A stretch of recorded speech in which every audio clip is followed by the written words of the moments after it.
Hoje eu vou estar falando um pouco sobre a minha história, como eu iniciei no mercado financeiro aqui para você, tá? Ultimamente eu tenho recebido algumas mensagens de algumas pessoas pedindo, Caval, me fala aí um pouco da sua história, conta a tua história, como é que você começou, quando você começou, como você começou, tá? Então vamos lá. Hoje eu tô em Natal, né? E acabei que eu não trouxe meu tripé para estar segurando aqui posicionando o celular para gravar, mas enfim, vai na mão mesmo. E, e vamos lá, começar do início, né? Começar do início. O que acontece? Eu sou formado em sistema de informação, área de tecnologia, de desenvolvimento de sistemas e tudo mais. Fui analista de sistema por muitos anos aí, acho que 13 anos mais ou menos, tá? Trabalhei com diversas tecnologias, desktop, web, mobile, era mais focado, minha praia mesmo era mais Android, desenvolvimento de aplicativos para Android e tudo mais.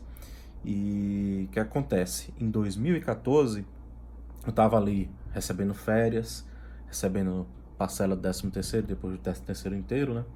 E me vi no dilema. Cara, tô com essa grana aqui, não tinha nenhuma pretensão de gastar e procurei formas de estar rentabilizando melhor, sabendo que a poupança, né, na época e ainda hoje, ela não rentabiliza tanto quanto a gente desejaria, né? Obviamente, né? E pesquisando, encontrei ali. Já tinha ouvido falar sobre o mercado financeiro há anos e anos atrás, só que nunca consegui encontrar nada interessante, talvez até por falta de interesse, não ter buscado muito. Mas eu lembro que em 2014 eu fiz essa pesquisa mais aprofundada, porque já estava com a grana na mão e queria fazer alguma coisa com ela, alguma coisa mais interessante do que simplesmente colocar na poupança. Daí foi aí que eu é, busquei mais informações sobre o mercado financeiro, estudei, etc, etc e tal. Só que o que acontece? Como a maioria das pessoas que entram no mercado financeiro, a gente já entra no day trade, querendo fazer day trade, e muitas vezes a pessoa tem o trabalho ali, então tem que ficar conciliando, e acaba que isso é um fator que dificulta pra caramba, tanto para operar quanto para trabalhar, né? Um interfere no outro e acaba atrapalhando o resultado dos dois. No meu caso, eu já trabalhava home office há um bom tempo, tinha um horário bem flexível, bem tranquilo, e comecei a operar pela manhã, é, só que não estava encaixando muito bem, não estava me sentindo confortável. Obviamente, primeiro mês, fracasso. Primeiro mês eu estava de férias, consegui ficar bem focado, mas bem resultado bem negativo. Perdi ali 80% do que eu tinha destinado para estar operando. Falar em valores, foram 10 mil reais, tá? Perdi cerca de 8 mil ali no primeiro mês. Primeira semana foi tipo 50%, se eu não me engano, se não me falha a memória. E acaba que o seguinte, primeiro mês perdi ali 80% e eu fiquei, nossa, esse negócio é complicado, preciso estudar mais, preciso me dedicar mais. Eu já passava muito tempo estudando, porque me interessei bastante, comecei a gostar bastante do assunto, a buscar mais informações, assistir vídeos, era noites e noites mal dormidas, finais de semanas focados, lendo livros que, na minha opinião, não agregaram muita coisa, livros técnicos de mercado financeiro.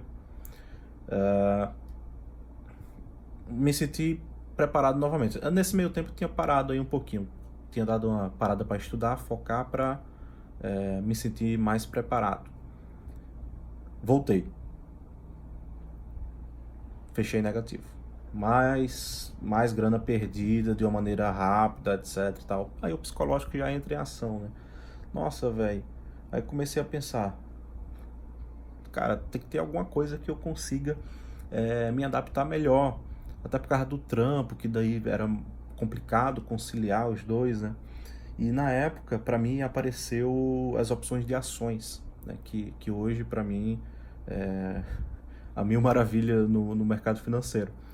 E comecei a estudar, vi que não precisava, e realmente não precisa, de um capital grande para estar começando a operar, pode começar pouquinho ali.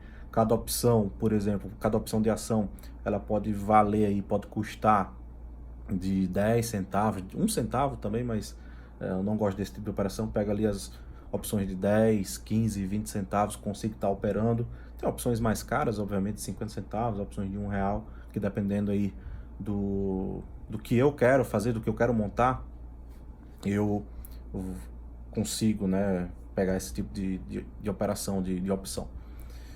E comecei a estudar sobre opções, entender o funcionamento, etc, etc. Tal. E só um detalhe, a gente consegue fazer swing trade com opções, consegue fazer day trade também, mas no meu caso eu queria algo mais de swing trade, operações mais longas que não me tomassem tanto tempo, né?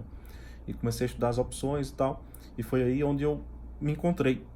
No primeiro mês já consegui fechar positivo, e, fechei o ano super bem positivo, com o capital que eu tinha alocado para estar operando opções, e foi aí que eu me encontrei. Deixei o day trade do lado e fiquei focado no swing trade por um tempo. E basicamente meu início do mercado financeiro foi esse. Entrei no day trade, não me dei bem, não consegui conciliar, deixei um pouco de lado o day trade, fui para o swing trade com as opções e o resultado veio. Acredito eu que as opções têm um grande fator positivo no sentido de o stop máximo, eu sei quanto é que eu vou perder, na pior das hipóteses, não tem aquela história de arrastar o stop e tal. Então isso para o iniciante e, cara, para o psicológico, né, da gente sabe que só vai até ali e tudo mais, isso é fenomenal. E os tempos foram se passando e tal. A gente está em 2019 hoje, fazem 5 anos que eu entrei no mercado financeiro. E ano passado, 2018, eu acabei conhecendo o Rafael Mascarenhas, onde, como a maioria de vocês que me acompanham sabem, ele é totalmente focado em scalp, em operações rápidas, e tem o gerenciamento de risco um pouco fora do comum, no meu ponto de vista. Ao invés da gente, por exemplo, buscar 3 para perder 1, né? Arriscar 1 para ganhar 3, no gerenciamento de risco dele é o inverso. Aí seria no caso, né? Buscar 1 para perder 3. Só que o nível de assertividade, obviamente, tem que ser alta ao ponto de que quando eu perder, não interfira no meu resultado final, né? Então, pelo menos 75% de acerto eu preciso ter para estar ali, 75% para estar ali no 0 a 0 e acima de 75% para começar a estar positivo. Isso de acerto nas operações. Mas o que acontece? O que é que eu pensei? Cara, o cara faz scalping, opera um risco-retorno invertido, ou seja, o stop é mais distante do que o alvo, né? Aí eu fiquei pensando, né? Cara, todas as minhas operações, no início, quando eu comecei, eram operações, no caso de day trade, eram operações com alvos longos e stops curtos, de certa forma curtos. E o que é que acontece? Meu nariz ficando vermelho aqui, ó. É o calor da cidade. O que é que acontece? Eu pensei o seguinte, cara, na maioria das minhas entradas, eu acabava que por um curto período de tempo ficava ali positivo, né? Ficava ali positivo, comprava, aí o negócio subia, tal, pá. Aí depois que acontecia, desabava. E acabava que a gente, no meu caso, né? Tomava stop e tal. Aí quando subia bastante, né? Uma compra, ia muito ao meu favor.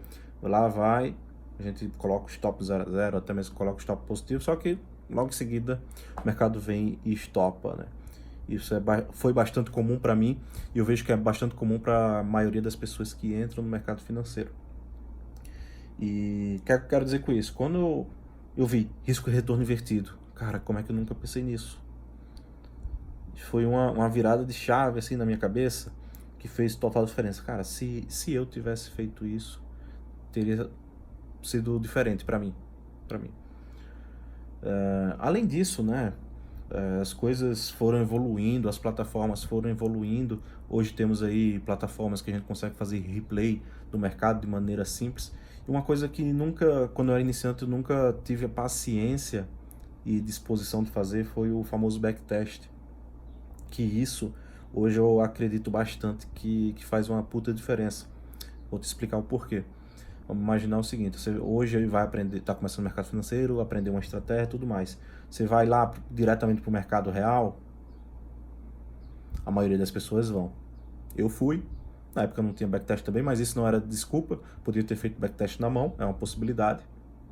Na mão que eu digo, pegar o gráfico parado, voltar lá para o passado e simular entradas. E, cara, nem sabia dessa técnica, posso dizer assim, podemos dizer assim. E ia lá pro mercado já testando real a estratégia. Na época não tinha nem conta demo, pra vocês terem noção. Mas a gente chamava até de paper trade, né? Pegar o papel e anotar. Que era uma forma também. Que como iniciante, ansioso, doido para ganhar dinheiro mais rápido possível, né? Para rentabilizar o mais rápido possível, chega lá, já mete na real, achando que vai dar bom, de maneira rápida, simples, fácil, mas não é bem assim. Tem todo um processo que a gente precisa seguir. E no swing trade, para mim foi tranquilo, porque eu já tinha um conhecimento de técnicas, e no gráfico tempo maior, tende a respeitar mais. E o psicológico, ele, pelo menos para mim, ele não afetava tanto por estar trabalhando ali num tempo gráfico maior, tendo um tempo hábil, é uma coisa que eu sempre falo, tendo um tempo muito maior para estar raciocinando, pensando e tomando decisões, para, enfim, tomar decisões corretas, via raciocínio lógico mesmo, em vez de ser totalmente um raciocínio emocional do calor do momento. Eram tomadas de decisões totalmente lógicas. Então, swing trading me ajudou muito nisso, né? E as coisas foram passando, eu fui entendendo mais sobre o mercado e vi que a gente poderia fazer essa evolução mais gradativa, a gente tem que fazer essa evolução mais gradativa e mais tranquila, mais trabalhosa e mais chata, posso dizer assim, porque fazer backtest é chato, convenhamos. E é uma coisa que a gente passa hoje para os alunos, que eu passo hoje para os alunos, cara, aprendeu a estratégia XYZ, seja de quem for, seja qual for, faz backtest. Pega lá o replay, vai anotando, entrada tal, alvo tal, stop tal. O que aconteceu? Foi stop, anota. Foi stop por quê? Porque a estratégia não funciona 100% das vezes, é natural, beleza. Foi um stop porque eu subi meu stop quando estava indo a favor e acabou me violentando, depois foi no meu alvo. Então a gente consegue ter esse tipo de trabalho, né? Fazer esse tipo de teste da estratégia de uma maneira prática, simples, um pouco trabalhosa, mas com um resultado principalmente psicológico muito bom, porque você vai ter ali, fazer um backtest, vai anotar tudo, vai saber quantas vezes deram certo, quantas vezes deram errado, e isso vai estar na sua cabeça e você vai entender, cara, tomei um stop hoje, mas isso está totalmente dentro das probabilidades. Então você vai estar ali com o psicológico muito mais tranquilo. Então o backtest é fundamental. É uma coisa que eu evolui bastante após começar a fazer isso. Tanto para swing trade quanto para day trade. Para mim, principalmente day trade, porque day trade a emoção está mais à flor da pele. E acaba que, além disso, alavancagem, né? A gente entra no mercado, vê aí mini contratos por 15, 20 reais, que é uma alavancagem aí de, na última vez que eu fiz o cálculo, é 1.333 vezes, então é uma alavancagem muito alta. Então a gente tem que ter um gerenciamento de risco bacana, porque vamos imaginar o seguinte, vamos imaginar que você coloca 100 reais na corretora. Dependendo do tamanho do teu stop, tu em 2 stops, você já para de operar. Então você não tem um tempo de maturação para estar operando. Já com mini contrato, né, fica difícil porque a gente não consegue operar menos do que um mini. E como é super alavancado, essa grana, 100 reais, 200, vai embora teoricamente rápido, principalmente para o iniciante. Então se a gente segue um gerenciamento de risco, por exemplo, eu tomo um stop de R$ 20, né? Minha estratégia me provei que eu tomo stop de R$ 20 e acaba que eu sei que se eu errar todas as vezes, eu vou poder errar 50 vezes, né? Com R$ 1.000, stop de 20. E, cara, basicamente isso. Eu acho que essa minha história, eu até me alonguei aqui um pouco mais, contando essas coisas que eu sempre gosto de estar falando, transmitindo aqui para vocês, desse processo evolutivo. A gente precisa ter paciência, a gente precisa ter dedicação e, sem sombra de dúvidas, sem essas duas bases aqui, a gente não consegue ter resultado em nada. Em nada. Principalmente em atividades de alta performance, que é o caso do trading. Beleza? Então, isso aí. Forte abraço. Até mais.